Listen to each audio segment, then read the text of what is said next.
Je ne sais pas vous, mais depuis que je suis toute petite, je déteste me faire spoiler. C'est pour cette raison que j'ai toujours fait de mon mieux pour être à l'affût côté anime et nouvelles sorties. Si vous êtes à la traîne côté anime, manga, webtoon ou light novel et que vous ne savez pas par quoi commencer, ne vous en faites pas, aujourd'hui je suis là pour vous orienter. Hello bande de gens, Mikasa 237 pour vous servir. On se retrouve pour une nouvelle vidéo et pas n'importe laquelle car aujourd'hui je vous présente le top 5 des animes que vous devez absolument voir en ce mars 2022. Et ce serait trop génial pour vous ou pour moi que vous rejoigniez la team, donc n'oubliez pas de vous abonner et d'activer la cloche de notification. Une fois que c'est fait, c'est parti.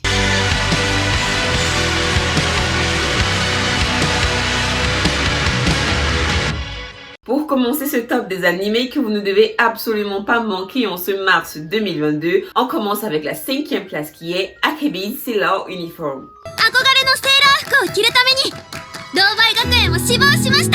L'intrigue développe l'histoire de la jeune Komiti Akebi, une adolescente qui a enfin réussi à passer les examens d'entrée pour l'académie privée Ruei, dont elle a toujours rêvé. Il s'agit d'une école prestigieuse privée pour filles dans laquelle les élèves portent toutes des uniformes marins emblématiques chers aux yeux de la protagoniste. Mais avec les années, les uniformes ont changé et il s'agit dorénavant de classiques uniformes que l'on a l'habitude de voir dans à peu près tous les autres mangas. Cependant, Komiti se voit octroyer le droit de continuer de porter son uniforme un peu spécial qui a été confectionné par sa mère, rien que pour elle. Des étoiles plein les yeux, les rêves plein la tête et avec beaucoup d'optimisme, Akebi n'a qu'un seul objectif, se faire plein d'amis dans sa nouvelle école.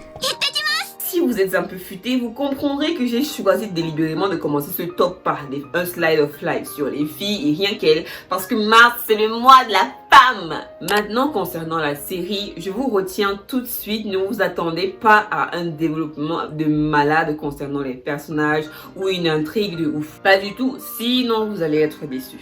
D'après moi, l'auteur de Sailor Akebi's Uniform a basé son œuvre sur un récit léger et agréable parce que selon moi, la série a été montée sur un cocktail de plaisir fait pour vous rappeler avec simplicité que la vie est belle. Chaque personnage a un rôle et tous les projecteurs ne sont pas uniquement rivés sur Akebi. Elles ont toute une personnalité controversée, comme dans pratiquement tous les slides of life, mais cela n'enlève rien à l'intérêt du sujet. Un peu ecchi, un peu fanservice, il faut se l'avouer, c'est un chef-d'œuvre dans l'animation. Réalisé par la maison Cloverwork, la série de Miyuki Kuroki possède incontestablement l'un des plus beaux visuels de ce début d'année.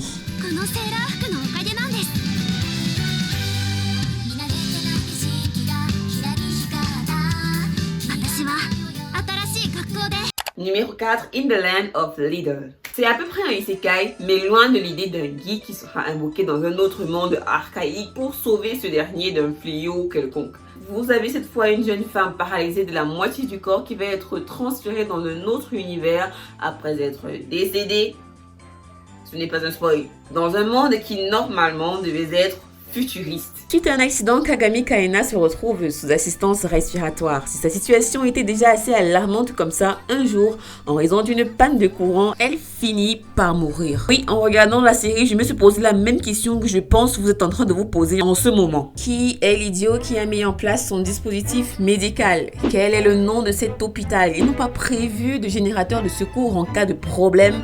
Bon, en même temps, je comprends. C'est au Japon et ils ne sont pas habitués à ce genre de soucis, contrairement à nous. Bref, elle se retrouve transférée dans l'univers du jeu en ligne auquel elle jouait lorsqu'elle était incapable de sortir de l'hôpital. À son réveil, elle découvre avec stupeur le nouveau monde qui l'entoure, situé à près de 200 ans dans le futur. Une nouvelle vie débute donc pour Kaina dans laquelle elle est totalement libre de ses mouvements. Adaptant le roman du même nom de Seize et Tenmaso, cet animé signé Maho Film promet d'être un voyage rythmé et rafraîchissant de 12 épisodes sur la seconde chance et dans le même temps, un regard percutant sur l'univers du jeu en ligne. C'est une histoire assez simple axée sur les aventures de Kaina dans Leader. L'intrigue est axée sur les personnes qu'elle rencontre et les objectifs qu'elle se fixe au fur et à mesure de l'évolution de la série. L'histoire est un peu lente au départ, mais tout change lorsqu'elle atteint la grande ville. Celle nous permet avec joie de voir une femme dans un rôle qui est généralement pris par le genre masculin. L'histoire est amusante et je trouve particulièrement kiffant la façon dont les autres personnages réagissent à la surpuissance de Kaina. Rappelons-le, lorsqu'elle était à l'hôpital, elle a passé beaucoup de temps à s'entraîner, et elle avait accumulé énormément de compétences. Donc arrivée dans le monde en question, c'était normal, comme dans la plupart des isekai, qu'elle ait déjà la force requise pour être incroyable aux yeux des autres. Si vous êtes un adepte d'aventure plus détendu que la plupart des séries du même genre, avec In the Land of Lidl, vous êtes à la bonne adresse. La série est bien écrite et elle est très légère, bien qu'elle soit un peu générique, parce que oui, faut pas se mentir, on a déjà vu des séries avec le même style. Mais bon, on ne va pas chipoter. Sérieusement, qui n'aime pas le personnage qui arrive dans un nouveau monde et impressionne tout le monde par sa force extraordinaire. Je kiffe et surtout que là, il s'agit d'une fille. C'est trop cool. Numéro 3, Arifureta, saison 2. 生きてる。それとも、もう死んだかな、僕。 L'histoire suit Hajime Nagumo, un étudiant sans ambition, nonchalant, surnommé l'incompétent par ses camarades de classe. Un jour, lui et sa classe sont invoqués dans un autre monde pour sauver le pays de la destruction. Tous obtiennent des compétences uniques à l'exception d'Hajime, qui ne devient qu'un simple synergiste, soit un artisan. Lors de l'exploration d'un donjon, il est trahi par l'un de ses camarades et tombe au plus profond de l'abîme, mortel, blessé et laissé pour mort. Seulement, à son réveil, il se retrouve dans ce qui semble être un niveau particulièrement élevé, entouré de monstres plus puissants les uns des autres. Dès lors, sa décision est prise. Il va devenir plus fort et partir en quête de vengeance. Encore heureux. Je vous le dis tout de suite, si vous cherchez une série où le héros va vouloir vivre de nombreuses aventures avec le cœur bon et vaillant, vous n'êtes pas à la bonne adresse.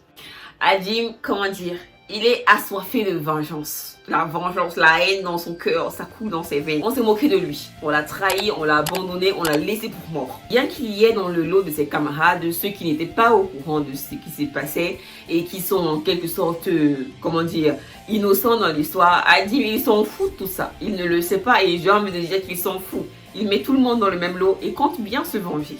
C'est gore, l'histoire n'est pas pour les tendre, mais je vous la recommande. La première saison est déjà disponible en entier et la deuxième a fait son apparition il y a quelques semaines. La deuxième place est attribuée à une série que vous connaissez certainement déjà car elle a eu beaucoup de succès, Vanitas no Card Part 2. À la fin du 19e siècle, Paris est dans un trouble perpétré par des attaques de vampires. Cependant, une règle d'or avait été instaurée il y a des années. Les vampires ne devaient en aucun cas s'attaquer aux êtres humains. Il se pourrait alors qu'un mal mystérieux ronge les vampires et les pousserait à agir ainsi. Quoi ? À vous de le savoir. On suit l'histoire de Noé, archiviste, un vampire qui n'avait qu'un seul but, trouver le grimoire de Vanitas. Selon la légende, Vanitas a créé le livre de Vanitas, un grimoire maudit, et il a juré de l'utiliser pour se venger des vampires de la lune pourpre. Après une attaque soudaine de vampires lors de son voyage, Noé fait la rencontre d'un mystérieux Vanitas qui, à sa grande surprise, n'était qu'un humain ordinaire. Celui-ci prétend être un médecin spécialiste pour les vampires et dit avoir hérité du nom du grimoire du vampire de la lune bleue. Il utilise le grimoire pour guérir les vampires qui ont perdu leur vrai nom. Mais il pourrait y avoir quelque chose de plus sinistre derrière tout cela. La saison 1 étant déjà parue, la seconde partie de la saison est en cours de diffusion. Ok, si vous avez aimé Pandora Hearts, il y a de grandes chances que vous appréciez aussi cette adaptation. Au départ, je pensais que ce duo n'allait pas trop ensemble à cause de leur personnalité et de leur idéologie différente. Mais au fur et à mesure que l'histoire avançait, j'ai commencé à trouver leur alchimie vraiment intéressante. Vanitas, c'est le premier personnage qui a vraiment attiré mon attention, mais je crois que c'est aussi dû à l'aura mystérieuse qui l'entoure. Je dois dire qu'il est un peu difficile de lire dans ses pensées et je vous promets que vous ne devinerez jamais ce qui se passe vraiment dans sa tête ou à quoi est-ce qu'il pense. J'ai un faible pour les personnages intelligents. Et d'autre part, on a un aristocrate, notre Noé, qui fait partie de la classe des personnages masculins que je surkiffe. Les noirs avec les cheveux blancs. Les scènes drôles et les parties sombres de l'histoire forment les mêmes faces d'une seule pièce. C'est quelque chose que j'apprécie particulièrement dans les histoires de Mochizuki Jun. Elle est un génie lorsqu'il s'agit d'allier histoire drôle et intrigue sombre.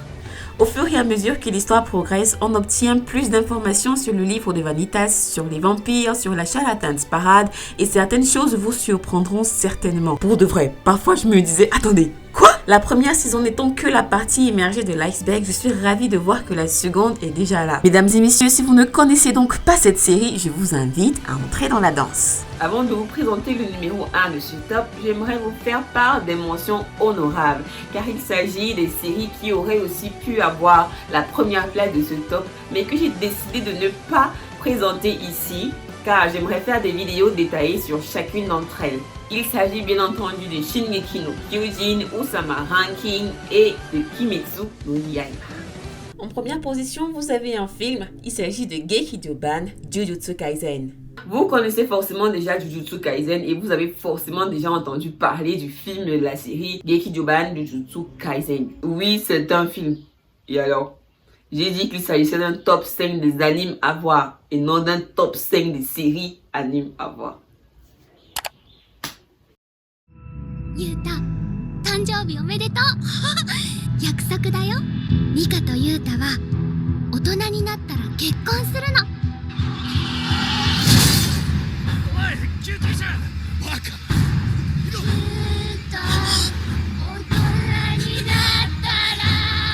Yuta Okotsu est hanté par l'esprit de Rika, son amie d'enfance morte dans un accident de la route. Cette dernière n'est plus la petite fille qu'il a connue et se manifeste sous la forme d'une entité monstrueuse qui le protège contre sa volonté. Après un énième accident causé par ce fléau, Yuta est récupéré par Satoru Gojo, professeur à l'école d'exorcisme de Tokyo, qui le convainc de rejoindre l'établissement pour maîtriser son énergie occulte. Pourra-t-il en apprendre suffisamment à temps pour affronter la malédiction qui le hante? Ça, je vous laisse le découvrir.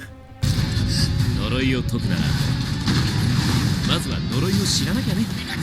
Pour ma part, le film m'a énormément rappelé Kimetsu no Yaiba, le train de l'infini. Principalement parce que ces deux films sont les suites très attendues d'adaptations d'animés très populaires. Du coup, comme il ne s'agit pas d'une histoire originale, il donne tout de suite l'impression aux fans de l'anime que c'est un passage incontournable à la compréhension de l'histoire. Et bien qu'il n'y ait pas une grande différence avec l'adaptation en anime que l'on a déjà vue, le film brille énormément sur grand écran, exactement comme le train de l'infini. On ne va pas se mentir, c'est un film à succès et j'en ai même déjà parlé sur Twitter en donnant les chiffres. Vous ne le saviez pas, n'est-ce pas? Oui, bien sûr, parce que personne ne me suit sur Twitter.